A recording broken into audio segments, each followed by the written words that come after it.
আসসালামু আলাইকুম। আশা করি সবাই সুস্থ আছেন, ভালো আছেন। আ আগের দিন আমি গিয়েছিলাম বয়রাতে। ওখানে একটা ভাইয়া ফুচকা বিক্রি করে। উনি খুব ভালো ফুচকা বানায়। তো উনার ফুচকাটা ট্রাই করার জন্য গিয়েছিলাম। উনার অ্যাকচুয়ালি সার্ভ করার সিস্টেমটা খুব সুন্দর।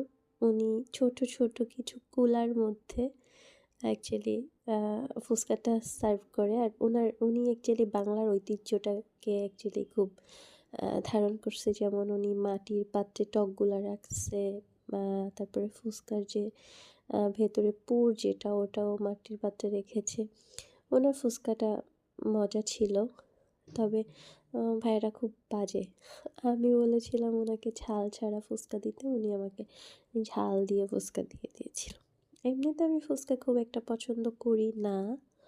তারপরে আবার যদি ঝাল হয় তাহলে বলেন কেমন লাগে?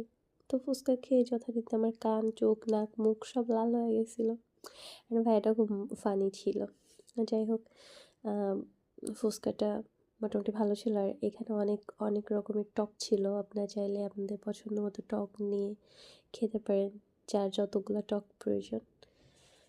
তো সবাই ভালো থাকবেন, সুস্থ থাকবেন আর আমার জন্য দোয়া করবেন।